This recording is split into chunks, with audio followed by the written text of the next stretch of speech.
എന്തോ നിങ്ങൾ എന്നെ പറ്റി എഴുതി നശിപ്പിച്ചിട്ടുണ്ടെന്ന് കേട്ടല്ലോ. എന്താ സംഭവിച്ചതെന്ന് നിങ്ങളല്ലേ പറയേണ്ടത്. ഞാനറിയില്ല എന്താ സംഭവിച്ചതെന്ന്. എന്റെ ഭാഗത്ത് പാളിച്ചൊന്നും വന്നതായിട്ട് എനിക്കറിയില്ല. പ്രതിപക്ഷ നേതാവ് വരാൻ താമസത്തിനെ തുടർന്ന് താങ്കൾ ദേഷ്യപ്പെട്ടതായിട്ടാണ്. ഒരു പ്രതിപക്ഷ നേതാവിന് ചേർന്ന് ഞാനെന്തിന് ദേഷ്യപ്പെടണം? ഈ ദിവസങ്ങളിലെല്ലാം പരമാവധി മണിക്കൂറുകൾ നമുക്ക് വേണ്ടി നമ്മളോടൊപ്പം ഒരുമിച്ച് നടക്കുന്ന ഒരാളാണ് പ്രതിപക്ഷ നേതാവ്. ഞാനെന്തിന് അതിന് ക്ഷുഭിതനാവണം? പക്ഷേ എങ്കിൽ മാധ്യമങ്ങൾ കാണിച്ചൊരു അസ്വസ്ഥതയുണ്ട്. ആ അസ്വസ്ഥത കണ്ടപ്പോൾ ഞാൻ ദീപ്തിയോട് ചോദിച്ചു, എത്ര മണിക്കാണ് മാധ്യമങ്ങളെ വിളിച്ചതെന്ന് ചോദിച്ചു. 10 മണിക്കാന്ന് പറഞ്ഞു. അപ്പോൾ സമയം 10:45 മറ്റായില്ലേ, 10:45 മറ്റേ. അപ്പം ഞാൻ പറഞ്ഞു, മണി ഇത്രയായോ, മാധ്യമങ്ങളുടെ ഒരു മര്യാദ കാണിച്ചില്ലല്ലോ എന്ന് എനിക്ക് പറയേണ്ടി വന്നു. അത് പറഞ്ഞു. അതിൻ്റെ അപ്പുറത്ത് യാതൊരു കാര്യവും ഞാൻ പറഞ്ഞിട്ടില്ല.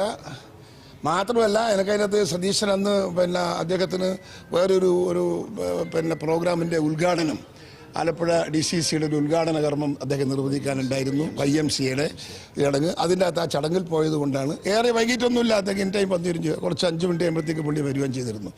നമ്മൾ തമ്മിലൊരു അഭിപ്രായ വ്യത്യാസമില്ല. നിങ്ങളിതൊന്നും കെട്ടിപ്പൊക്കി കൊണ്ടു നടന്നിട്ട് എന്തെങ്കിലും ഉണ്ടാക്കിയെടുക്കാമെന്ന് നിങ്ങൾ ശ്രമിക്കരുത്. ഞാൻ ഒരു കാര്യം പറയാം, I am very straight forwards. എവിടെയും എന്തിലും ഞാൻ ആരെ മുമ്പിലും ഞാൻ വളരെ നേരെ ചൊവ്വേവാ എന്ന് പറയുന്ന ഒരാളാണ്.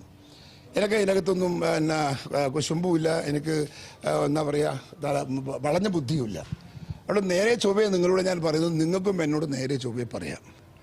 നിങ്ങൾ ഇങ്ങനെയൊരു പ്രചരണം കൊടുക്കുന്നത് ഒരിക്കലും ശരിയല്ല, യാഥാർത്ഥ്യമായിട്ട് നിരക്കാത്തതാണ്.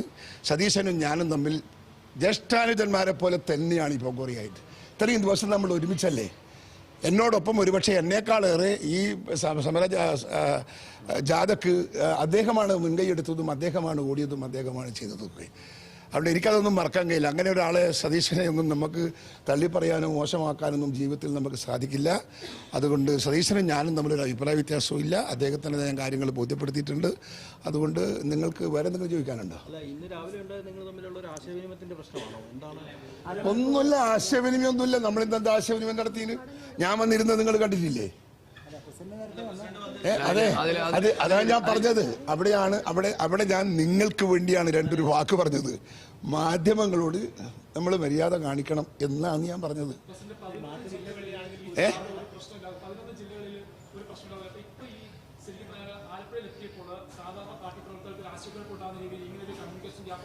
നിങ്ങളാ ഉണ്ടാക്കിയത്.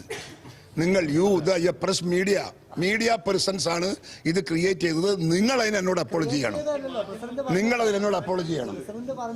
ഞാൻ പറഞ്ഞൊന്നുമല്ല നിങ്ങൾ എഴുതിയത്. നിങ്ങൾ പറഞ്ഞത് തെളിവ് എൻ്റെ അടുക്കുണ്ട്. എന്നോട് കയ്യിലും തെളിവുണ്ട്. നമുക്ക് നോക്കാം. ഞാൻ ഇപ്പം സംസാരിച്ചിട്ടേ വരുന്നത്. അദ്ദേഹം ഭക്ഷണം കഴിച്ചു, ഇപ്പം ഒരു ആരോടും ഭീഷണിപ്പെടുത്തിയിട്ടില്ല.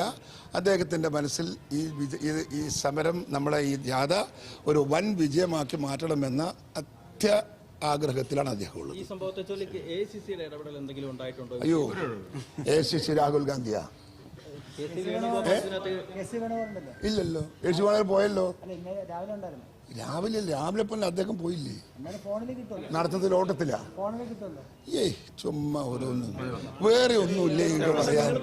നിങ്ങൾ പൊട്ടിക്കുന്നുണ്ടെങ്കിൽ നല്ലോണം പൊട്ടിക്കണം കേട്ടാ. അല്ലാതെ ഇതിങ്ങനെ അല്ലല്ല, ഇതിപ്പം നിങ്ങൾ എന്റെ പേരിലല്ലേ പറഞ്ഞിരിക്കണത്. അത് ഞാനല്ലേ ബ്രേക്ക് ചെയ്യേണ്ടത്. അതിലെന്തിരിക്കുന്നു?